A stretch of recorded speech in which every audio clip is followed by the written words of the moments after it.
Muy buenas tardes, nosotros somos el equipo 4 conformado por Ledesma Escalante Ricardo, López Tapia Denis Tamara, Morales Pérez Diana Eugenia, Reséndiz Muñoz Rosa Alexandra y su servidor Domínguez Rojas José Daniel.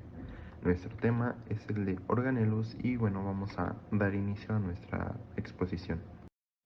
Bueno, como un pequeño índice, iniciaremos hablando de los organelos celulares para después pasar a su clasificación en membranosos y no membranosos. Posteriormente, pues vamos a ir viendo la estructura y la función de cada uno y por último las inclusiones celulares. Bueno, primero, ¿qué es un organelo? Bueno, un organelo pues se puede definir como una estructura específica que se halla dentro de la célula y que tiene determinadas funciones especializadas. También son llamados orgánulos, organitos o incluso vesículas, aunque no es lo más común. Ahora bien, hay diferentes tipos de organelos y se clasifican de acuerdo a su función y a su estructura de la siguiente manera. Están los membranosos, que van a ser prácticamente el núcleo, la membrana nuclear, el retículo endoplásmico rugoso, el liso, el lisosoma, la vacuola, mitocondria, peroxisomas y membrana plasmática. En cuanto a los no membranosos, tenemos a los microtúbulos, filamentos, los centriolos, los ribosomas, los protosomas, los cilios y los flagelos. Y bueno, comenzando por los membranosos, pues tenemos que estos son aquellos que se encuentran delimitados por una membrana, obvio, ya sea simple o doble, esto con el fin de separar los espacios llenos de líquido de los organelos, la cual pues es una función básica de cualquier membrana. Bueno, vamos a comenzar por el núcleo, como lo tienen aquí en la imagen. Es un organelo de forma esférica, como lo podemos ver, y es uno de los más grandes de la célula. Y bueno, se va a encontrar constituido por el nucleoplasma, como lo pueden ver aquí, ese de color verde, la cromatina, que no es más que fibras de ADN que se van a enrollar por histonas, ¿no? Van a ser dos tipos de cromatina: la eucromatina, que constituye el 10% de la cromatina total y contiene ADN activo y menos condensado, y la heterocromatina, que constituye el 90% de la cromatina total y contiene ADN inactivo y muy compacto. También vamos a tener al nucleolo, que se encuentra en el centro, y bueno, prácticamente la función del núcleo es precisamente funcionar como un contenedor de material genético, es decir, de ADN de la célula, y pues es el centro de control de la actividad celular en cuanto al metabolismo, al crecimiento celular, la síntesis de proteínas y pues claramente también en la división celular. Eh, Aunado a esto, también es el responsable de la síntesis de DNA mediante la transcripción o producción de diferentes tipos de ácidos ribonucleicos. Entonces, por lo que podemos ver, es un organelo muy importante dentro de la célula, probablemente el más importante, ya que aquí se van a encontrar ese centro de comando, de control de lo que va a ser la célula en sí. Y bueno, como ya les comentaba, dentro del núcleo vamos a tener al nucleolo, el cual pues es una estructura que, a diferencia del núcleo, no posee cromosomas, ¿ok? Sino que se ocupa de la producción y el ensamblaje del ARN ribosomal, el cual, una vez que queda listo, va a ser transportado a través de los poros nucleares. Vean estos hoyitos negros, son los poros nucleares. A través de ahí se va a transportar el ARN ribosomal, que va a ser producido por el nucleolo, hacia el citoplasma de la célula, donde va a contribuir con otros ARN a la síntesis de proteínas. Entonces, la síntesis de proteínas no se da totalmente en el citoplasma, sino que también contribuye el nucleolo para cumplir esa función.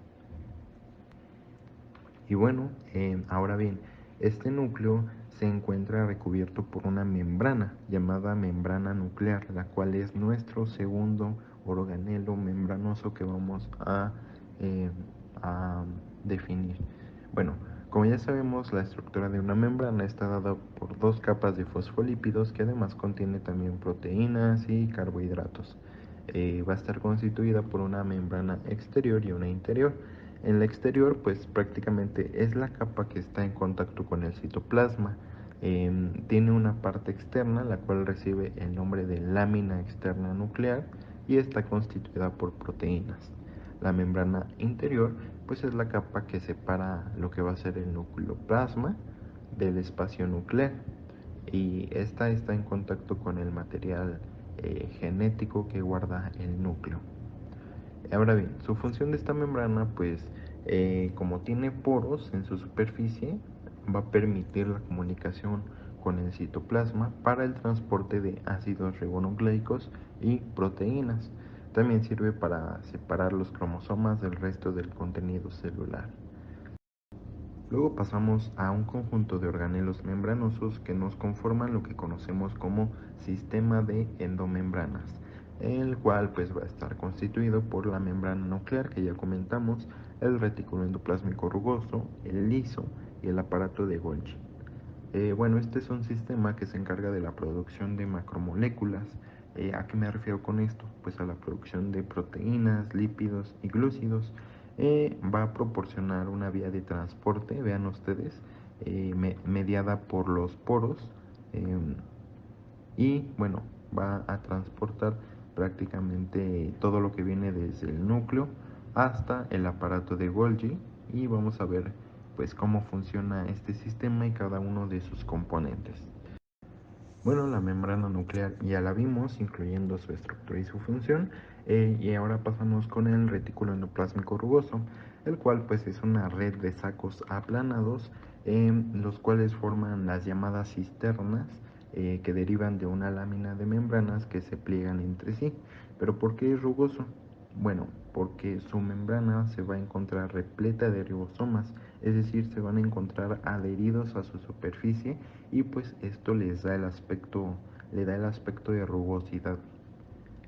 Bueno, su principal función es la síntesis y el transporte de proteínas, las cuales pueden dirigirse hacia distintos lugares, como por ejemplo hacia el exterior de la célula, hacia el interior de los órganos que participan en la ruta vesicular, como lo son los lisosomas. Igual se pueden ir a formar parte de las membranas, tanto plasmática como membranas de otros organelos de la ruta vesicular.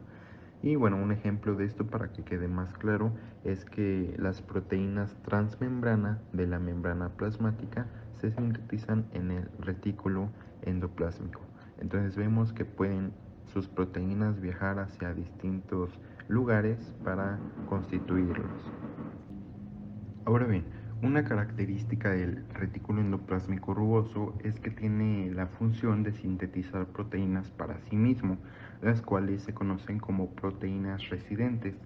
Estas, para ser retenidas, deben tener un código, y ese código es que deben poseer una secuencia de 4 aminoácidos concretos localizados en el extremo carboxilo. Entonces, si contienen esto, van a ser retenidas y van a formar parte del retículo endoplásmico rugoso. Por otra parte, cuando una proteína tiene algún defecto, estas se quedan retenidas en este organelo, o sea, podemos decir que también posee un control de calidad proteica, de modo que aquellas que tienen defectos son expulsadas hacia el citosol y posteriormente eliminadas. Como una continuación del retículo endoplásmico rugoso, le sigue el retículo endoplásmico liso, el cual pues se dispone a manera de un entramado de túbulos membranosos que se van a encontrar interconectados entre sí y que se continúan con las cisternas del retículo endoplásmico rugoso. Solo que a diferencia del rugoso, pues el liso no posee ribosomas adheridos a su superficie, por eso se llama liso.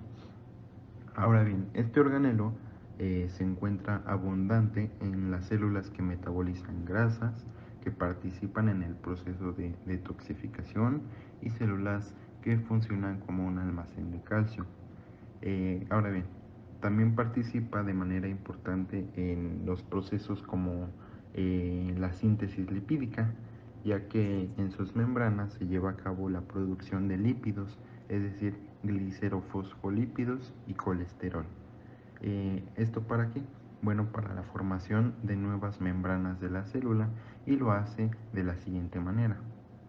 Los ácidos grasos que son sintetizados en el citosol son insertados en el retículo endoplásmico liso y luego son transformados en glicerofosfolípidos. Otra de sus funciones es la detoxificación. Y bueno, esto porque en el retículo endoplásmico liso de los hepatocitos se sintetizan lipoproteínas que transportan el colesterol y lípidos al resto del organismo. En sus membranas del retículo endoplásmico liso se encuentran enzimas como las familias de proteínas P450. ¿Y estas qué van a hacer? Bueno, van a eliminar productos del metabolismo que son tóxicos y toxinas liposolubles que se van a incorporar durante la ingesta. Entonces, la superficie de membrana del retículo se adapta a la cantidad de enzimas detoxificadoras sintetizadas, y curiosamente en los hepatocitos el retículo endoplásmico liso se encuentra muy desarrollado, por lo que podemos deducir que hay una gran cantidad de enzimas detoxificadoras.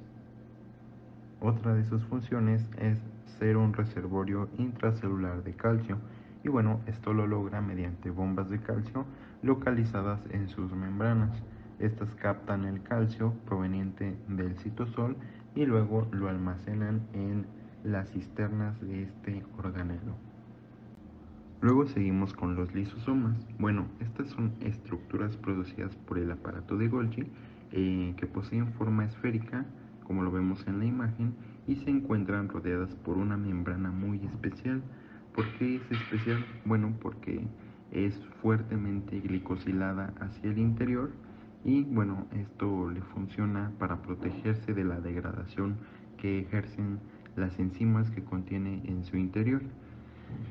Ahora bien, la función del lisosoma es realizar la digestión de la célula, ya que posee en sus componentes enzimas hidrolíticas que digieren la materia como lípidos y proteínas, y también cumplen la función de destruir y regenerar los organelos. Estos lisosomas se dividen en primarios y secundarios. Los primarios son los que no han llevado a cabo ningún proceso de digestión, y los secundarios son aquellos que se fusionan con la vesícula que contiene el material para digerir. Como lo vemos aquí en la imagen, tenemos a un lisosoma primario y a un lisosoma secundario con fusión de la vesícula. Luego que digieren y expulsan los productos resultantes al citosol, va a quedar en el citoplasma una vesícula con restos de digestión denominada cuerpo residual, el cual se expulsará de la célula por exocitosis. Bien, pasando a las vacuolas, pues tenemos que estas se encuentran principalmente en el citoplasma, conformando casi todo su volumen. También tienen una forma de bolsa y cumplen con la función de almacenamiento de agua, iones y nutrientes necesarios para pues la supervivencia. Pero también segregan el producto de desecho de estas células, así como también eliminan sales y solutos. Ok, ahora en cuanto a los peroxisomas, estos son orgánulos esféricos pequeños porque van a tener un diámetro de 0.5 micrómetros en promedio. Están limitados por membrana y contienen enzimas oxidativas, en particular la catalasa, pero también otras peroxidasas. Al principio se les denominaba microcuerpos, pero después fue reemplazado este término por el de peroxisoma, porque se había demostrado el contenido de enzimas que intervienen en el metabolismo del peróxido de hidrógeno. Los peroxisomas se van a formar únicamente a partir de peroxisomas ya presentes. esto por crecimiento y división. Como les mencioné, estos orgánulos contienen enzimas oxidativas y prácticamente todas las enzimas oxidativas producen peróxido de hidrógeno como un producto de la reacción oxidativa. Y el peróxido de hidrógeno es una sustancia tóxica. La catalasa, que es la enzima más abundante de este orgánulo, cataliza la escisión del peróxido de hidrógeno en agua y oxígeno. Entonces, regula con precisión el contenido celular de peróxido de hidrógeno y lo degrada para proteger a la célula. Además, los peroxisomas contienen de aminoácidos oxidasas, enzimas de la beta oxidación y varias otras enzimas. Las enzimas oxidativas son particularmente importantes en las células hepáticas, es decir, en los hepatocitos, donde realizan varios procesos de desintoxicación. Los peroxisomas de los hepatocitos se encargan de la desintoxicación del alcohol ingerido mediante su conversión en acetildehído. Por otra parte, el peroxisoma interviene en la biosíntesis de los lípidos, en especial del colesterol, en el catabolismo lipídico a través de la beta-oxidación de los ácidos grasos de cadena larga, que esta es otra de sus funciones más importantes, y además en el sistema nervioso central, los riñones, los testículos y el corazón, los peroxisomas portan enzimas que participan en la síntesis de plasma halógeno, que es un fosfolípido de membrana que va a conferir protección a la célula frente al oxígeno molecular. Bueno, pasamos a otro organelo muy importante, el cual es la mitocondria. Bueno, esta es de forma ovoide y algo muy característico de estos organelos es que poseen su propio ADN. Van a estar constituidas por dos membranas, una externa y una interna. La externa es lisa y la interna se pliega entre sí formando las crestas mitocondriales. En las crestas mitocondriales es precisamente donde van a llevar a cabo su función. En el espacio entre estas crestas pues va a estar la matriz mitocondrial y bueno, su principal función es la generación de la mayor parte de energía química necesaria para pues, dar pauta a las reacciones bioquímicas de la célula. Esta energía es producida y almacenada en la molécula adenosintrifosfato, mejor conocida como el ATP. Y bueno, este proceso lo lleva a cabo mediante la respiración celular. Se puede efectuar de dos maneras diferentes la producción de ATP. Una es mediante el uso de metabolitos que provienen del metabolismo de los carbohidratos y otra manera es por medio de los compuestos del metabolismo de los lípidos. Y bueno, para la generación de ATP a través de los carbohidratos, la mitocondria realiza el ciclo de Krebs, que ya revisamos, y también realiza la cadena de transporte de electrones y la fosforilación oxidativa. Y por medio para la generación del ATP a través de los lípidos realiza el proceso de beta-oxidación. Ahora bien, ¿cuál de los dos mecanismos genera ATP? Ustedes se preguntarán. Bueno, pues en realidad el mecanismo de los lípidos por medio del proceso de beta-oxidación es el que realiza más ATP que el ciclo de Krebs. Otra de sus funciones que había leído es que puede realizar apoptosis, puede iniciar la apoptosis celular por medio de la liberación de una molécula llamada citocromo C. Ahora bien, pasando a el último organelo membranoso, bueno, seguramente ya lo conocen, se trata de la membrana plasmática. Bueno, se encuentra formada por fosfolípidos, como ya lo había mencionado, proteínas y carbohidratos y tienen diversas funciones como la compartimentalización celular, controlar de manera selectiva la entrada y la salida selectiva de moléculas al interior de la célula, que esto es característico de las membranas. La comunicación entre las células también es una de sus funciones y algunas poseen cilios para ejercer locomoción. Bueno, ahora pasando a los orgánulos no membranosos, iniciaremos con los microtúbulos, que estos son estructuras cilíndricas, son tubos huecos, rígidos, alargados, con un diámetro de 20 a 25 nanómetros, que se componen de 13 fibras lineales denominadas protofilamentos, formados por la proteína tubulina. Esta, a su vez, está constituida por dos polipéptidos diferentes, denominados alfa-tubulina y beta-tubulina, que se unen para formar heterodímeros, llamados así porque se componen de dos subunidades distintas, como lo podemos ver en la imagen. Estos heterodímeros se polimerizan extremo a extremo y se forman así los protofilamentos. Esta polimerización requiere la presencia de guanosin trifosfato.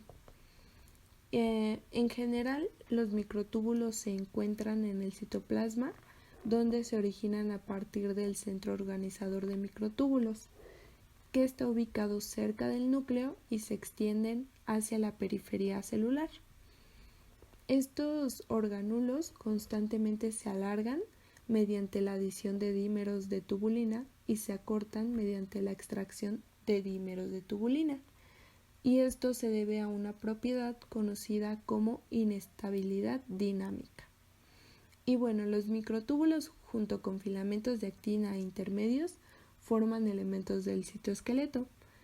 Y no vamos a abundar tanto en ese tema ahorita porque más adelante se explicará con más detalle la estructura y función del citoesqueleto. Pero los microtúbulos forman vías para el transporte vesicular intracelular y usos mitóticos. También son responsables del movimiento de los cilios y flagelos y del mantenimiento de la forma de la célula. Continuaremos con los filamentos, que también son parte del citoesqueleto y pueden clasificarse en dos grupos: filamentos de actina y filamentos intermedios. Comenzaremos con los filamentos de actina, y estos son más finos, con un diámetro de 6 a 8 nanómetros, más cortos y más flexibles a comparación de los microtúbulos.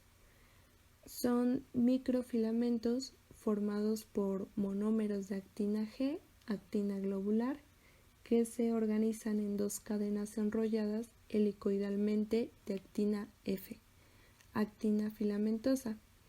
Es decir, está compuesta por moléculas de actina G polimerizada que forma actina F. El control y la regulación del proceso de polimerización depende de la concentración local de actina G y de las interacciones de otras proteínas, que son las proteínas de unión a actina. Y también, de manera similar a los microtúbulos, los microfilamentos poseen un extremo positivo, romo debido a la presencia del sitio de unión de miosina, y un extremo negativo, afilado, debido a la ausencia de dicho sitio. Los filamentos de actina participan en gran variedad de funciones celulares.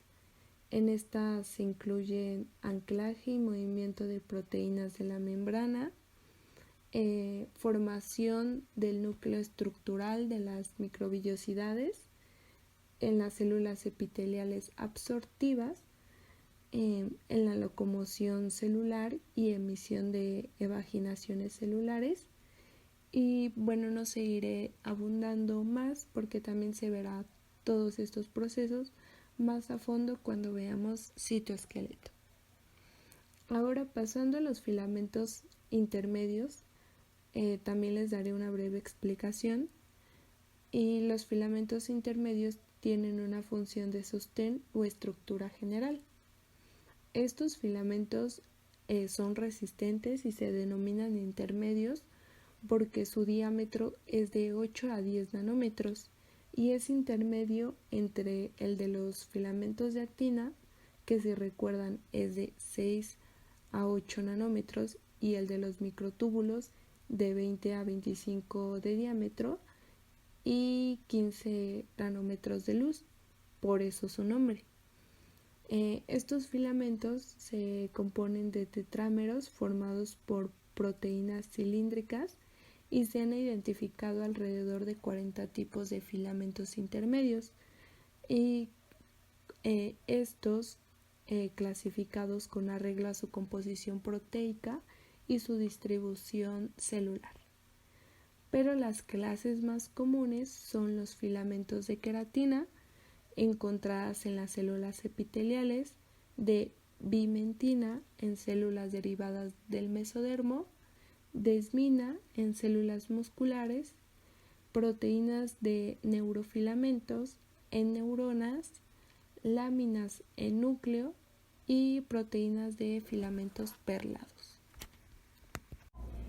Bueno, los centriolos son cilindros cortos en pares con forma de vara que están formados por 9 tripletes de microtúbulos. Los solemos encontrar cerca del núcleo, a menudo parcialmente rodeados por el aparato de Golgi, y están asociados a una zona de material pericentriolar con las características de ser densa y amorfa. La región de la célula que contiene a los centriolos y también al material pericentriolar recibe el nombre de centro organizador de los microtúbulos o centrosoma. Por eso se dice que los centriolos constituyen el punto focal alrededor del cual se arma y se ensambla los centro organizador de los microtúbulos.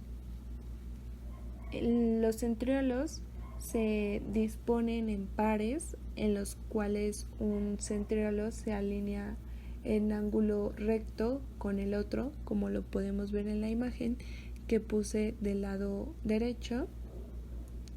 Y un centriolo también es más maduro, generado al menos 2 ciclos celulares antes que el otro centriolo, que fue generado en un ciclo celular previo. El centriolo maduro se caracteriza por la presencia de satélites y apéndices, y como había mencionado, los componentes básicos de cada centriolo son tripletes de microtúbulos que forman la estructura cilíndrica que rodea la luz interna. La parte proximal de esta luz está revestida de tubulina gamma, la que proporciona el patrón para la nucleación y la organización de los tripletes microtubulares. Y la parte distal de cada luz contiene la proteína centrina. En algunas especies también encontramos 2 puentes proteicos, el proximal y el distal, que conectan fibras, conectan cada uno de los centriolos en un par. Los centriolos proporcionan cuerpos basales para los cilios y los flagelos y alinean el uso mitótico durante la división celular.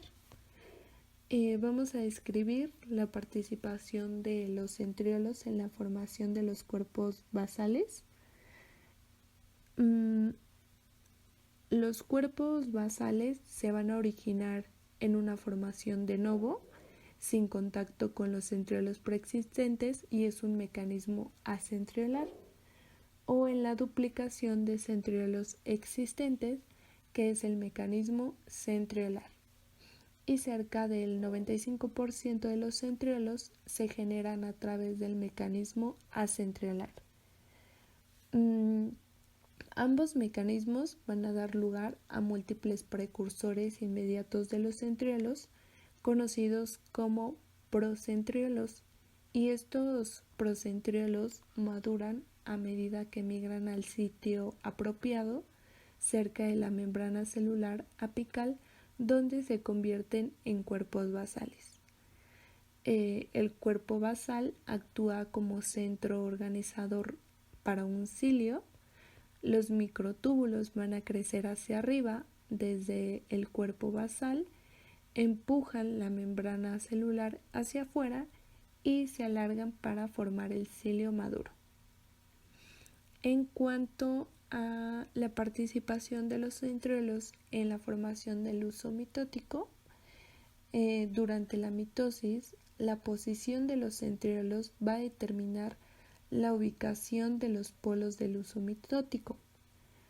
Y como otro dato, los centriolos también son necesarios para la formación de un centro organizador de microtúbulos completamente funcional, el que nuclea microtúbulos asociados al uso mitótico.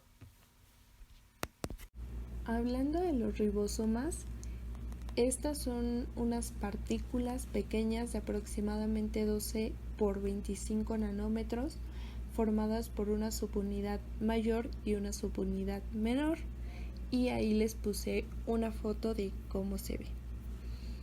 Las subunidades se fabrican en el núcleo y se componen de ARN ribosomal y proteínas. Estos orgánulos celulares están encargados de la traducción del ARN mensajero a proteínas y pueden estar libres por el citoplasma aislados o formando polirribosomas, que es cuando hay varios ribosomas unidos a una molécula de ARN mensajero. Describiendo cada una de las subunidades, la subunidad menor posee sitios de unión para el ARN mensajero, pero además tiene otros 3 sitios, que son los que vemos en la imagen de abajo. El sitio A, que durante la traducción, esta es la primera como hendidura que se encuentra el ARN mensajero al entrar en el ribosoma. En este sitio permite el contacto de uno de los codones del ARN mensajero con el anticodón de un ARN de transferencia que se encuentra unido a un aminoácido.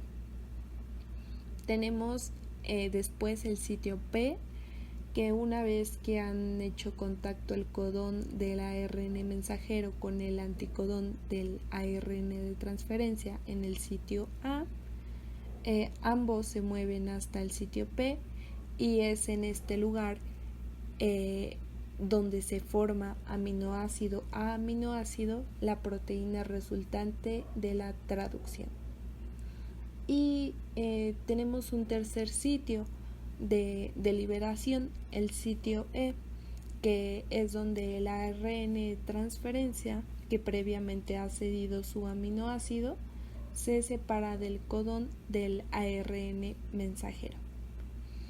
En cuanto a la subunidad mayor, esta se va a unir a la subunidad menor y posee un ARN ribosomal especial con actividad enzimática llamada ribosima, y esta cataliza la formación de enlaces peptídicos que permiten que los aminoácidos se unan entre sí.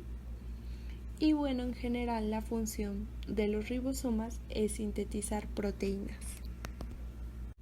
Después tenemos a los proteosomas, los cuales son unos pequeños orgánulos en forma de tonel sin membrana que lo rodee, que como dijimos al principio, esa es la característica para que sea un orgánulo no membranoso.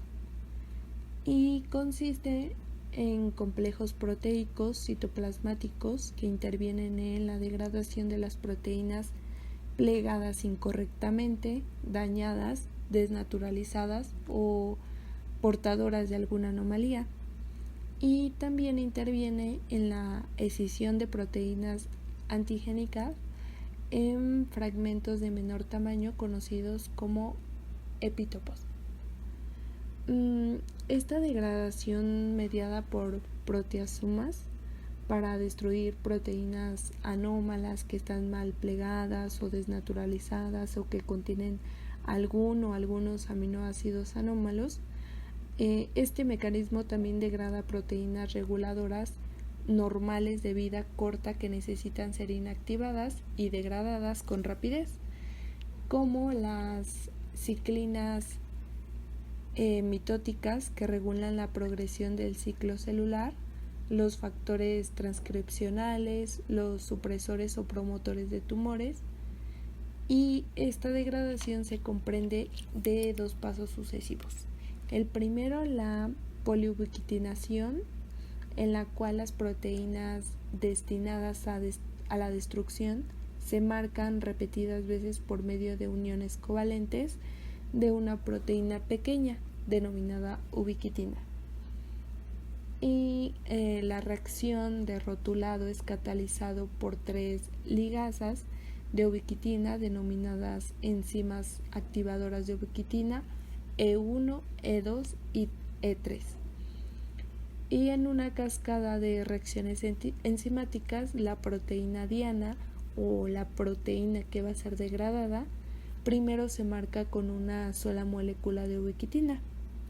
Esto va a crear una señal para la unión consecutiva de otras moléculas de ubiquitina, dando como resultado una cadena lineal de conjugados de ubiquitina.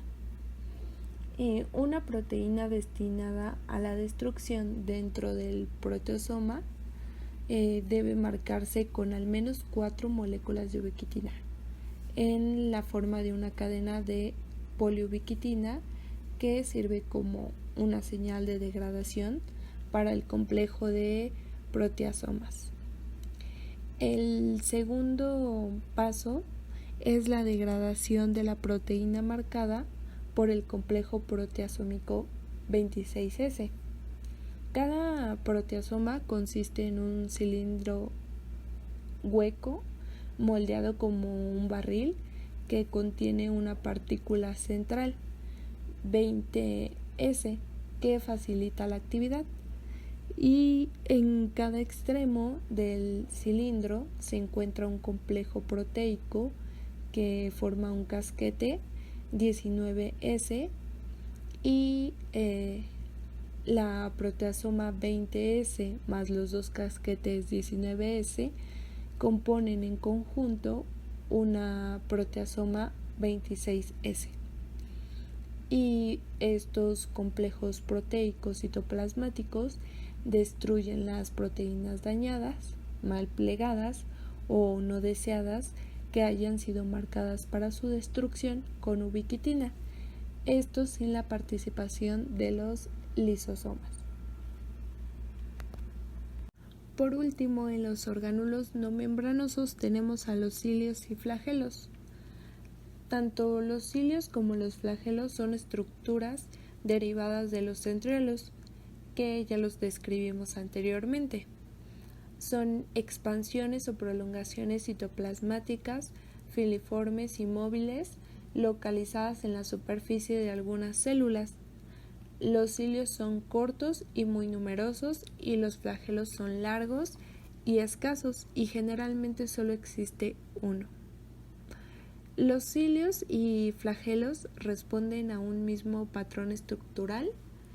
Están formados por un tallo o axonema, que es la parte más distal de la célula, en la periferia, formando una estructura circular. Tenemos 9 pares de microtúbulos periféricos.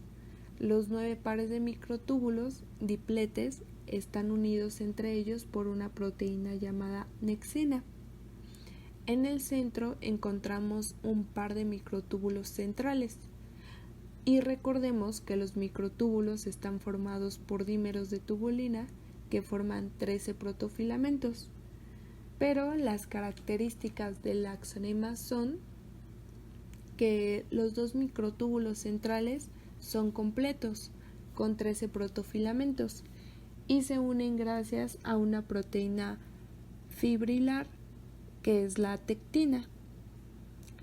En cambio, los dipletes de microtúbulos A y B, es decir, los 9 pares de microtúbulos periféricos, no son idénticos.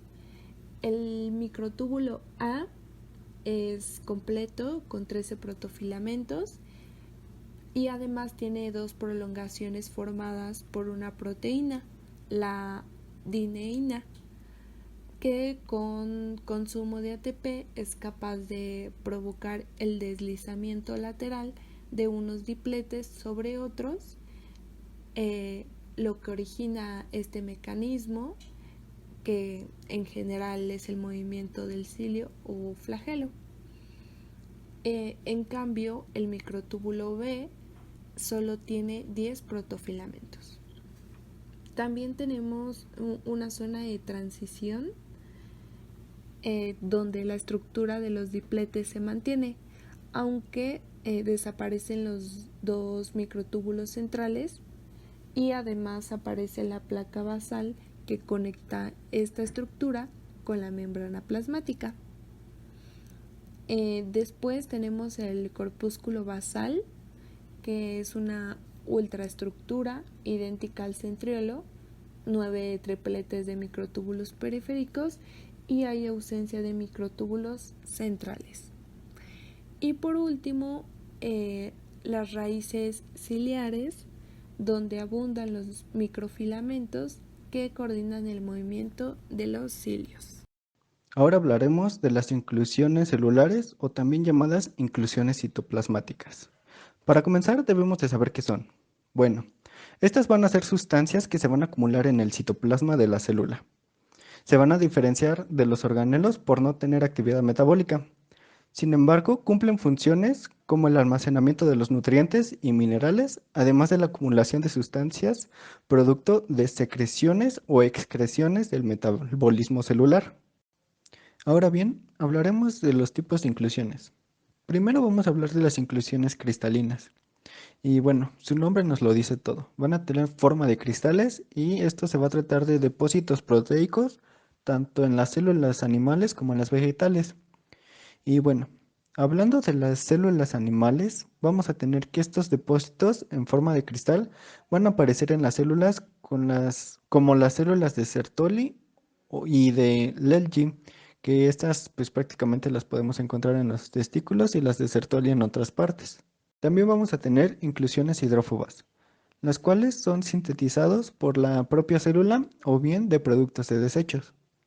Y bueno, las inclusiones hidrófobas de las células animales prácticamente las vamos a encontrar en inclusiones de glucógeno, de lípidos y inclusiones de pigmento, las cuales hablaremos un poquito más adelante.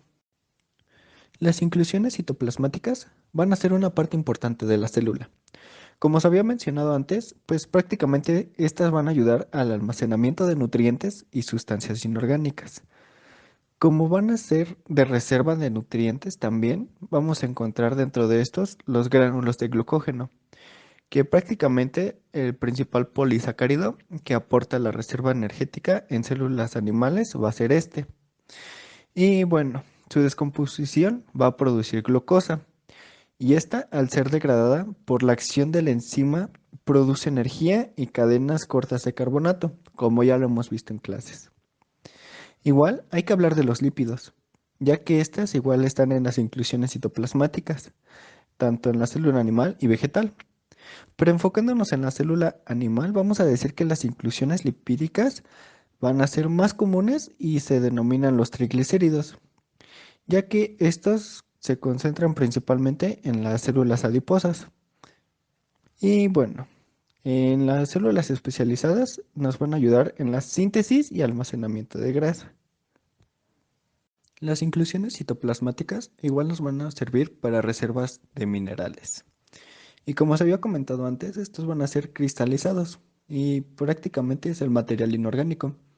Y este lo va a ocupar la célula en sus diferentes funciones metabólicas y también estructurales. Y bueno, algunos cristales que se han descrito, como la hemoglobina, bajo condiciones particulares, pueden formar cristales de los eritrocitos.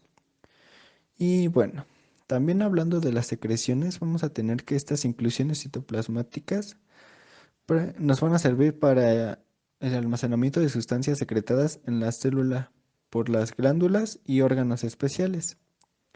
Y bueno, dentro de estas vamos a poder encontrar las sustancias como la leche, incluso las lágrimas, enzimas digestivas, ácido clorhídrico, entre muchas otras.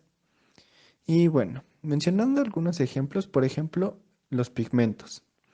Y estas se van a almacenar en células específicas que van a aportar el color característico a los diferentes tejidos. También vamos a tener las enzimas, que algunas son secretadas por las células y van a tener su función dentro de la misma. Y bueno, estas pues nos van a ayudar para el metabolismo en general de la célula y también vamos a tener y hablar de la excreción, que esta nos va a servir para acumular subproductos de los procesos metabólicos celulares y además de que son expulsadas por la célula a través del mecanismo de exocitosis. Bien, ahora vamos a hablar sobre lo que es el citoesqueleto. Vamos a definirlo, vamos a mencionar sus principales funciones y vamos a mencionar también un poco de los elementos principales que lo están estructurando. Ahora bien, hablaremos de lo que es el citoesqueleto. Y bueno, el interior de la célula eucariota posee una organización interna estructural y funcional establecida por una serie de lo que son algunos filamentos proteicos, los cuales abordaremos más adelante. Estos van a formar un entramado sumamente resistente y dinámico que se va a extender a través del citoplasma, sobre todo entre lo que es el núcleo y la cara interna de la membrana celular, aunque también debemos de mencionar que lo podemos encontrar en el interior del núcleo, ¿vale? A este conjunto de filamentos es lo que vamos a conocer como nuestro citoesqueleto de nuestra célula. Y bueno, el citoesqueleto es técnicamente la estructura interna que soporta la tensión y las fuerzas de compresión y será de gran utilidad en el mantenimiento de la forma de nuestra célula. Básicamente el citoesqueleto es literal el esqueleto de la célula y como ya lo mencionamos hace un momento, se va a ubicar en todo el citoplasma de la célula. Cabe mencionar que el citoesqueleto es una estructura muy cambiante, se modifica. Es decir, a pesar de su nombre, el citoesqueleto no es solamente como los huesos de la célula, ¿vale? Sino también, por llamarlo de alguna forma más como algo característico, los músculos que van a componer nuestra célula. Ahora bien, hablaremos de lo que son las propiedades de nuestro citoesqueleto. En primera parte tenemos lo que es la polimerización y despolimerización. Y bueno, los filamentos del citoesqueleto se forman por lo que es la polimerización de unidades proteicas que no establecen uniones covalentes entre sí. De este modo se pueden ensamblar, también lo que conocemos como polimerizar, y deshacer, que conocemos como despolimerizar. Y bueno, se pueden ensamblar y deshacer con mucha facilidad y eso va a depender mucho según las necesidades de nuestra célula. La célula puede crear y modificar endamiajes de filamentos del citoesqueleto donde se requiera, donde lo necesite.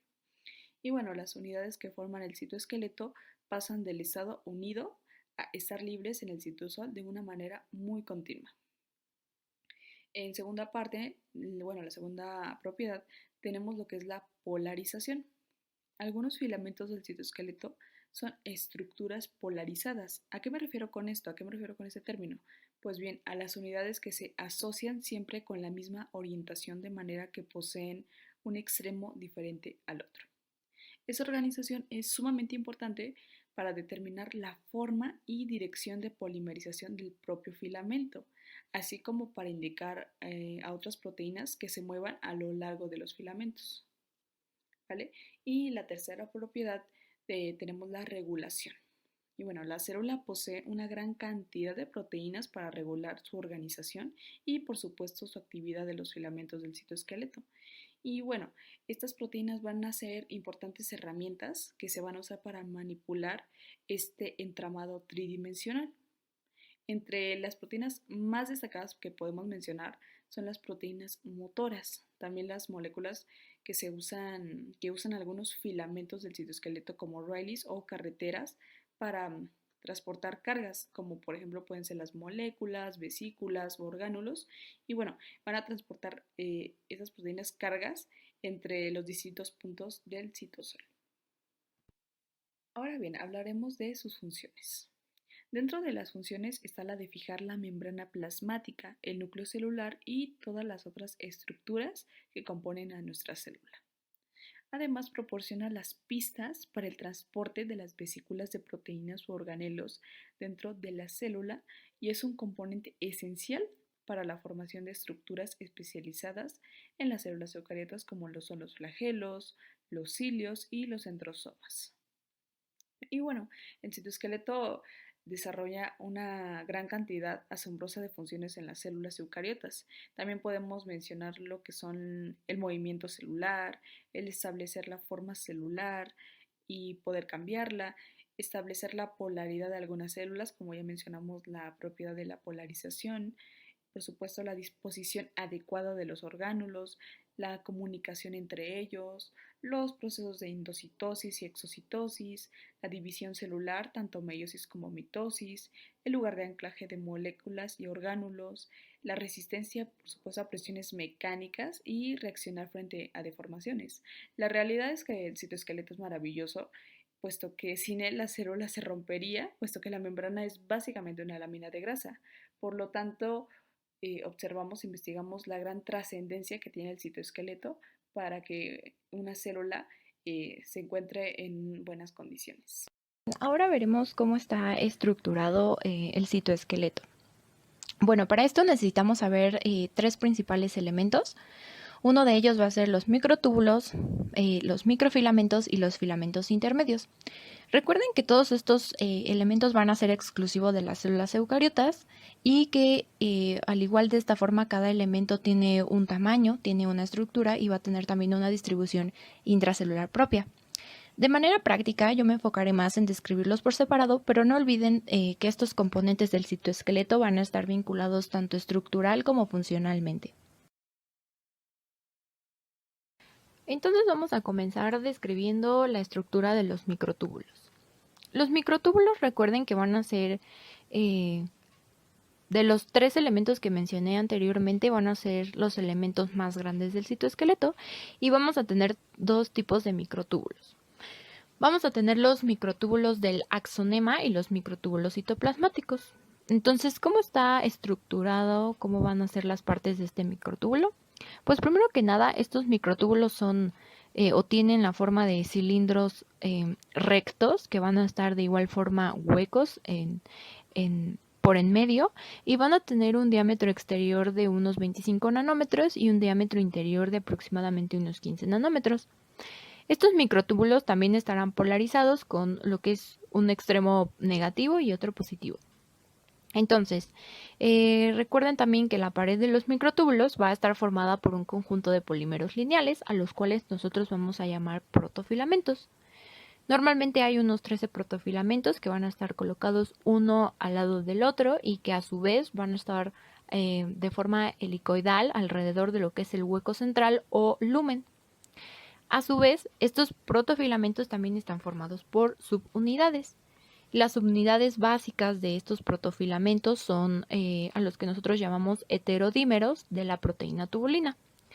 Estos heterodímeros, que constituyen la mayor parte de los protofilamentos, pues están formados por lo que es una molécula de tubulina alfa y una molécula de tubulina beta, como se muestra en la imagen de su lado derecho. Recordarán que les mencioné que los microtúbulos pues están polarizados y tienen un extremo positivo y otro negativo. Bueno, pues en el extremo negativo va a haber una relación o van a estar orientados los dímeros alfa, mientras que en el extremo positivo corresponde a los dímeros beta. Todo esto le va a conferir ciertas características al microtúbulo para que ciertos agentes como lo que son las proteínas motoras puedan, a partir de la hidrólisis de ATP, hacer que los dímeros de tubulina se agrupen y ayuden así al mismo microtúbulo a que se alargue o se acorte. Normalmente estos dímeros de tubulina pues van a estar libres y cuando se atraen a este microtúbulo van a formar lo que es la polarización y por ende va a alargarse el microtúbulo y le va a conferir ciertas características rígidas y ciertas características fisiológicas. Entonces el microtúbulo va a intervenir en lo que es el desplazamiento de vesículas, también puede intervenir en lo que es el movimiento de algunos organulos y aparte de todo también ayudará al transporte intracelular de sustancias o puede verse involucrado en la división celular.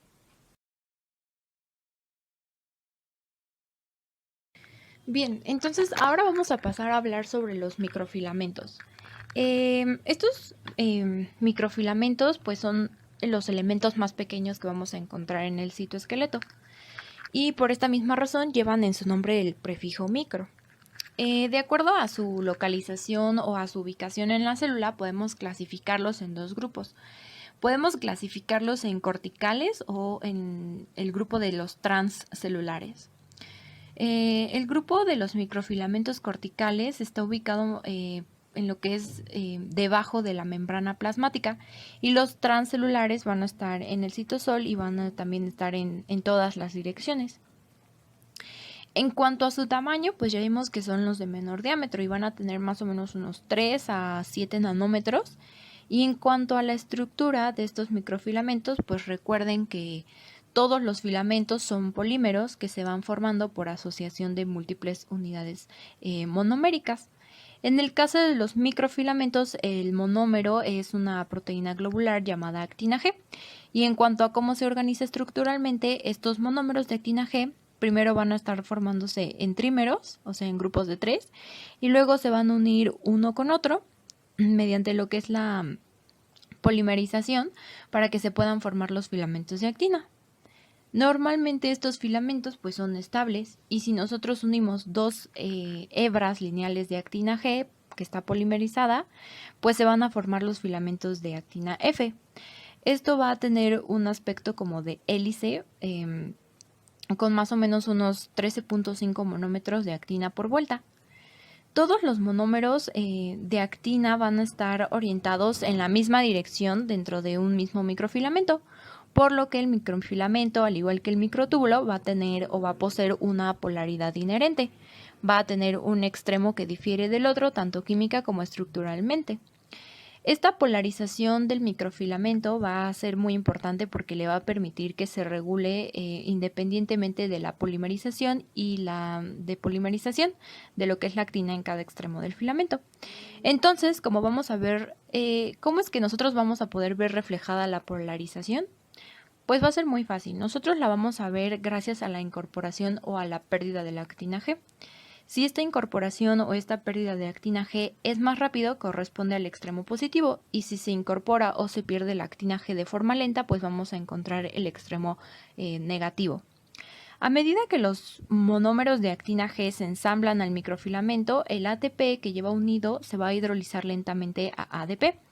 De la misma manera que en el caso de la tubulina, el GTP se hidroliza a GDP.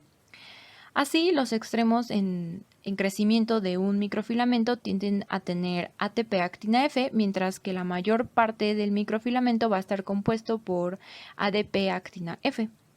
No olviden o recuerden que la hidrólisis del ADP no es un requisito indispensable para lo que es la elongación del microfilamento. ¿Por qué? Porque puede también elongarse por otras circunstancias, ¿ok? Dentro de las funciones de los microfilamentos, pues vamos a tener como principal lo que es la contracción muscular, o puede estar también involucrado en los flujos o la corriente citoplasmática, o puede verse involucrado de igual forma en lo que es la división celular o incluso el mantener la forma de la célula. Bueno, y por último vamos a tener a los filamentos intermedios. Estos filamentos intermedios van a tener un diámetro de 8 a 12 nanómetros y van a ser pues los más estables y los menos solubles de los 3 elementos principales que forman el citoesqueleto. Solo se van a encontrar en lo que son los organismos pluricelulares y, a diferencia de los microtúbulos y de los microfilamentos, van a tener una secuencia de aminoácidos muy diferente dependiendo en el tejido en el que se encuentre. También se cree que la función principal de estos filamentos intermedios es la resistencia a la tensión. Ahora, en cuanto a su estructura, vamos a ver que todas las proteínas de los filamentos intermedios tienen un dominio central que tiene una forma de bastón y que se menciona que cuentan con más o menos unos 318 aminoácidos. El dominio central pues va a estar formado por 4 segmentos de hélices que están enrollados y van a estar separados a su vez por segmentos entrelazadores cortos. A los lados de este dominio central pues tenemos los extremos N y C terminal, o también llamados dominio C terminal o dominio N terminal, como se muestra aquí en la imagen que les coloqué. Estos extremos terminales pues suelen ser también muy diferentes en tamaño, suelen ser también diferentes en cuanto a funciones, dependiendo, como mencionaba, a cada tejido. Continuando con su estructura, vamos a tener que pues la unidad estructural básica de los filamentos intermedios van a estar formada por lo que son dos polipéptidos que se encuentran pues entrelazados y están formando como una espiral, y a estos lo podemos llamar o ver o encontrar como dímeros.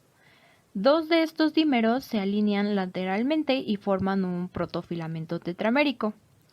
Los protofilamentos van a estar interaccionando unos con otros y se van a estar asociando o se van a estar superponiéndose lateralmente y longitudinalmente, como se muestra en la imagen que se encuentra de su lado izquierdo, en donde tiene la letra C. Y todo esto para formar lo que es pues la estructura filamentosa.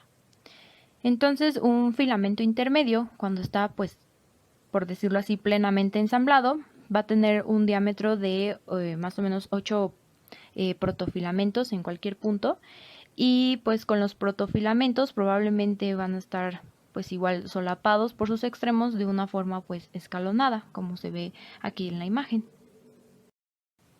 Bueno, como extra les coloqué aquí una tabla que nos menciona que podemos diferenciar 6 clases de filamentos intermedios. Tenemos la clase 1 y 2, que la comprenden más que nada las queratinas. Estas son proteínas que van a estar constituyendo lo que son los tonofilamentos de las células epiteliales que van a estar tapizando la superficie de nuestro cuerpo. Las queratinas de clase 1 son las queratinas ácidas, mientras que las de la clase 2 son queratinas básicas o neutras. Ambas queratinas van a estar cumpliendo la función de lo que es la resistencia mecánica. Para la clase 3 vamos a tener 3 componentes, o la componen lo que es la bimectina, la desmina y la proteína gliofibrilar. Es una proteína gliofibrilar ácida, ¿ok? Recuerden eso, por eso su abreviatura. La bimectina está presente en lo que es el tejido conjuntivo y en otras cavidades derivadas de células no epiteliales. Esta va a cumplir pues la función de mantener lo que es la forma celular, mientras que la desmina le da soporte estructural a lo que es la maquinaria contráctil. En el caso de la clase 4, pues la van a estar constituyendo las proteínas de los neurofilamentos, que pues como lo dice su nombre, se encuentran en los neurofilamentos de lo que son las células nerviosas. Correspondiente a la clase 5, encontramos lo que son las láminas nucleares A, B y C. Estas láminas están formando un andamio filamentoso bajo lo que es la superficie interna de la membrana nuclear de prácticamente todas las células eucariotas. Y por último, en la clase 6, pues vamos a tener correspondiente la proteína que es la nestina. Esta se encuentra básicamente en las células madre nerviosas y tiene una función que todavía pues no es como conocida con certeza. Hemos llegado al final de nuestra presentación con el tema de organelos celulares. Esperamos que la información proporcionada haya sido útil y haya sido de igual forma clara. Muchas gracias por su atención.